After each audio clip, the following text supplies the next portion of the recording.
Hello everyone, welcome back. आज का video शुरू होता है मेरी कुकिंग स्टोरी से। जब मेरी शादी हुई, मेरी उम्र 24 साल थी।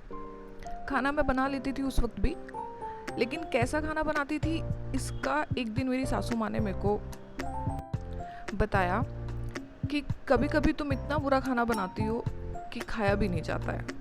हाँ हाँ, मैंने खुद को इम्प्रूव करने की बहुत कोशिश की और इसी कोशिश के चलते एक दिन मैंने साग बनाया।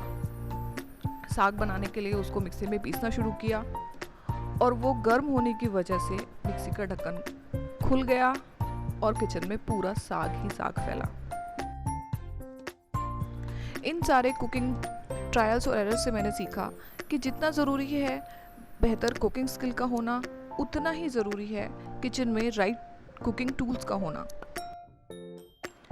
फिर ओवर द इयर्स अपनी कुकिंग स्किल को इम्प्रूव करने के साथ साथ मैंने अपने किचन में जो टूल्स हैं उनको भी अपडेट किया जो आपको एफिशिएंट कुकिंग में हेल्प करते हैं। तो आज हम उन्हीं टूल्स के बारे में बात करने वाले हैं। सबसे पहले हम बात करते हैं स्ट्रेनर की, छन्नी की। सबके घर में होती है। ये मेरी एक पुरानी स्ट्रेनर है। फिर इसके बाद मैंने एक और नई खरीदी, ये सोचकर कि ये ज़्यादा एलिगेंट है, लेकिन इसका ड्रॉबैक ये देखिए आप, ये हमेशा नीचे गिर जाती है। अगर इसमें चाय पत्ती बची हो तो वो नीचे गिर के गंदा कर देती है। इसके बाद ये बड़ा स्ट्रेनर हर घर में होना ही चाहिए, चाहे आपको दूध छानना हो, चाहे आपने पास्ता बनाया हो, चाहे आपने पोहा बनाया हो। इतना ज़रूरी ये बड़ा वाला स्ट्रेनर है। हर छोटी मोटी चीज़ में इसका इस्तेमाल होता है।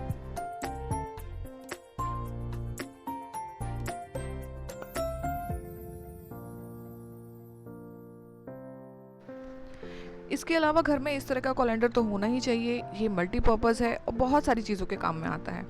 इसमें पहले यहाँ पर 3 पैर लगे हुए थे जो होलो थे। ओवर द टाइम यूज़ करने के साथ साथ उसमें कुछ गंदगी भर गई, जिसकी वजह से हमें उन्हें निकलवाना पड़ा।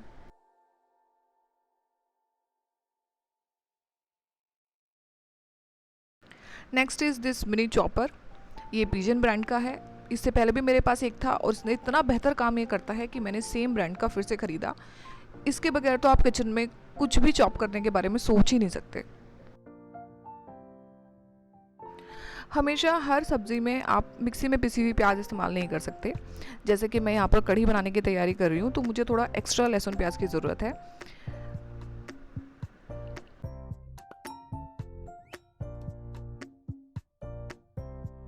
और ये देखिए, विदाउट मच एफर्ट इतना फाइन प्याज और लहसुन कट के तैयार हो गया है, जिसको आप किसी भी डिश में बहुत इजीली इस्तेमाल कर सकते हैं। Next is these colourful steel bottles, जिनको फ्रिज में हम पानी रखने के लिए इस्तेमाल करते हैं। इसमें एक रबर लाइनिंग दी गई है ताकि लीकेज ना हो पानी का। और अगर आप प्लास्टिक फ्री किचन चाहते हैं तो इन बॉटल से शुरुआत कर सकते हैं।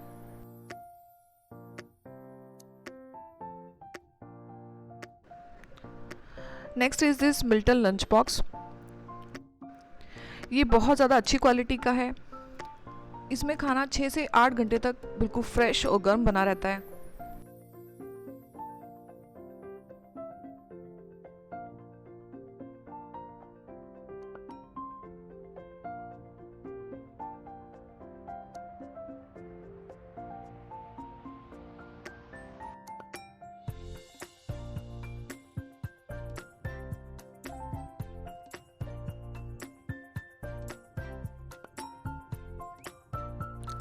नेक्स्ट है ये फिलिप्स ब्लेंडर, जो मेरे किचन के फेवरेट टूल्स में से एक है।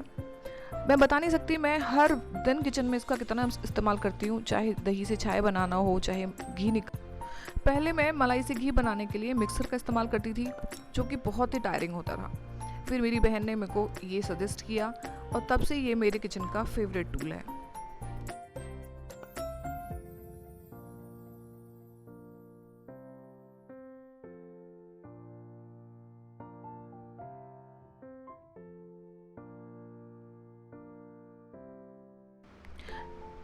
नेक्स्ट है ये लोहे का तवा।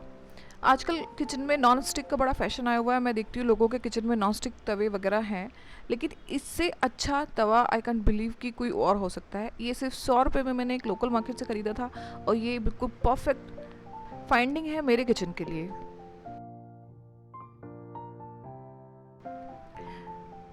नेक्स्ट है ये मेरी ऑल टाइम फेवरेट लोहे की कढ़ाई, जिसे मैंने एक लोकल मार्केट से ख़रीदा था और मैं अपने किचन में हर एक चीज़ के लिए इसका इस्तेमाल करती हूँ। लोहे की कढ़ाई लेते समय हमें इस बात का ध्यान रखना चाहिए कि उसका वज़न एकदम परफेक्ट हो।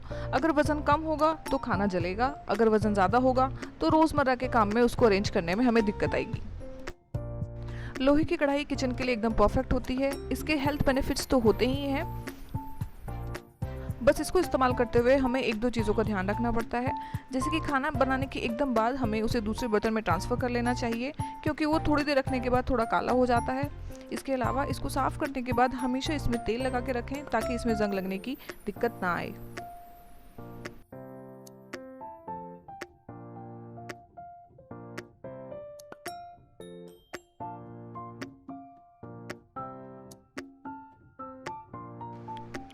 आजकल किचन में स्टील कुकवेयर का इस्तेमाल भी बढ़ा है।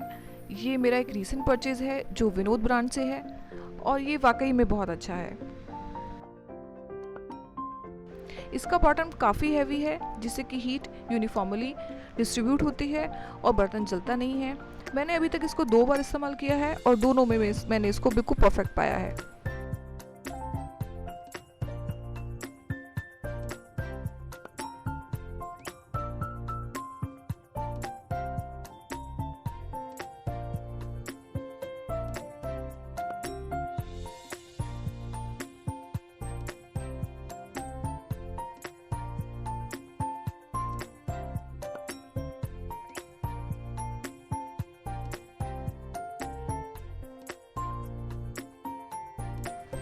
इस पॉट में खाना बनाने के बाद उसे शिफ्ट करने की बिल्कुल भी ज़रूरत नहीं है।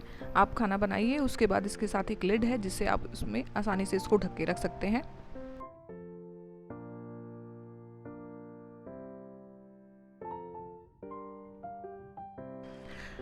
नेक्स्ट है ये दूध का डब्बा। पहले हम लोग एक प्लास्टिक का दूध का डब्बा यूज़ करते थे जो कि ईजी होता था कैरिंग में और उससे दूध लीक नहीं होता था बिल्कुल भी। फिर उसके बाद हमने इसको शिफ्ट करने की सोची तो मैंने ये स्टील का डब्बा ख़रीदा। इसका ये जो हैंडल है, हमने कोशिश की कि ये मोटा होना चाहिए। इसकी तली में भी इस तरह से एक्स्ट्रा दिया हुआ है ताकि नीचे से वो घिसे ना, और ये अंदर की तरफ ऐसे मुड़ा हुआ है जिससे कि दूध बाहर बिखरने का बिल्कुल भी डर नहीं रहता। लेकिन ये एक परफेक्ट फाइंडिंग नहीं है, इसमें दूध बाहर निकलता है और कई बार जब हम इसको भगोने में ट्रांसफ़र करते हैं गर्म करने के लिए तो दूध उससे लीक होता है।